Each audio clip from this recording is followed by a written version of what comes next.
দূরে সরিয়ে দিচ্ছেন, তার উপর আবার আপনি আপনি করছেন। একটু পরে তো আপনি আমাকে মুরব্বি বানিয়ে দিবেন। দিন না, আমি নেই। আচ্ছা ঠিক আছে, ওইখানটা নিয়ে আস। সকালবেলা দেখলাম শিবু বড় গাছতলায় রঙিন কাগজ নিয়ে একেবারে মহাকর্মযজ্ঞ লাগাই দিছে। হ্যাঁ, আমাদের প্রজেক্টের কাজ। আজকে একটু কথা বলবো এই গ্রামের মানুষদের সাথে, সেই কারণেই আসলে আসলে তোমরা কি করতে চাইতেছো বাবা? বলবো চাচি, সময় হলে সবই বলবো। ও সরি চাচি, আমি তো আপনাকে চাচি বলে ফেললাম। না না ঠিক আছে, তুমি তো আমার চাচিই বলবা। এইখানটাই রাখো। আরে আরে কি করতেছো বাবা? রাখো, তুমি নাড়তেছো কেন কাপড়? এগুলা কি পোলা মানুষের কাজ? কাজ তো কাজই, ছেলে মেয়েদের জন্য আলাদা করে কোনো কাজ হয় নাকি? বাড়িতে আমি আমার দুই ভাবিকে কত হেল্প করি। তোমাকে পরিবারের শিক্ষাটা তাইলে ভালো। তো বাবা, তোমাকে বাড়িতে আর কে কে আছে? বাড়িতে মা আছে, বাবা আছে, দুই ভাই আছে, দুই ভাবি আছে, আর ছোট্ট একটা পরী আছে, রিঙ্কি।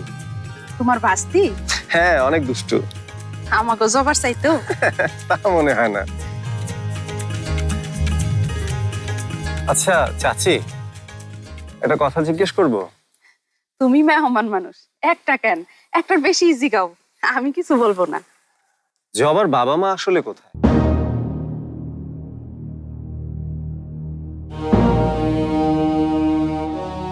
আমরাই জবার বাবা মা। আমি দুঃখিত। আমার মনে হয় এই প্রশ্নটা আমার করা ঠিক হয়নি। না না ঠিক আছে, আসলে তো তুমি কিছু না জানি জিজ্ঞেস করছো। সেই ঝড়ের রাতের কথা আমরা সবাই ভুলা যেতে চাই, কিন্তু যতই ভুলা যেতে চাই সেই রাত যেন আমার মাঝে বারবার ফিরে আসে।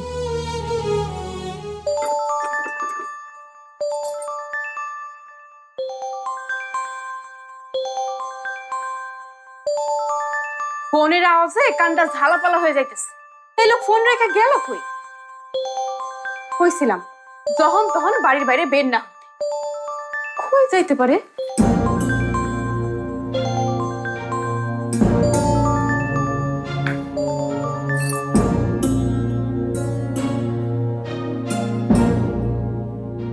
তা কেমন লাগলো আমগো জবার গল্প?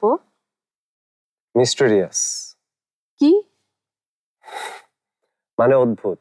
8-10টা মানুষের গল্প এরকম হয় না। আমগো জবাও তো বাবা 8-10টা মাইয়ার মতো না, ওর যে অনেক ক্ষমতা। ক্ষমতা? বাদ দাও, আমি বলতেছিলাম কি, না না না না, আপনি জবার কোনো একটা ক্ষমতার কথা বলছিলেন। আসলে বুঝলা, আমি না আমগো জবার নিয়ে অনেক চিন্তায় থাকি। গ্রামের লোকজন তো ভালো না, কি যে কখন আর কোন দিকটা ক্ষতি করে ফেলায়, আমি সারাক্ষণ ওই চিন্তায় থাকি। ওর মতো ভালো একটা মেয়ের ক্ষতি করবে কে? দুর্ঘটনা তো বাবা বইলা করে আসে না, হুট করে আসে। আচ্ছা বাবা, তোমার কাছে কি ভালো কোনো পাত্র আছে? পাত্র? তোমাগো মতো এরকম একটা ভরা পরিবারে আমি আমার মেয়েটারে বিয়া দিয়া পাঠাইতে পারলে অনেক শান্তি পাইতাম।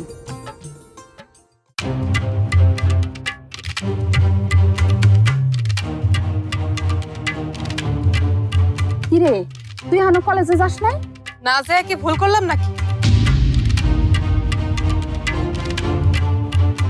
দেখছো মাইয়াটার অবস্থা, মুখে কোনো রস নেই।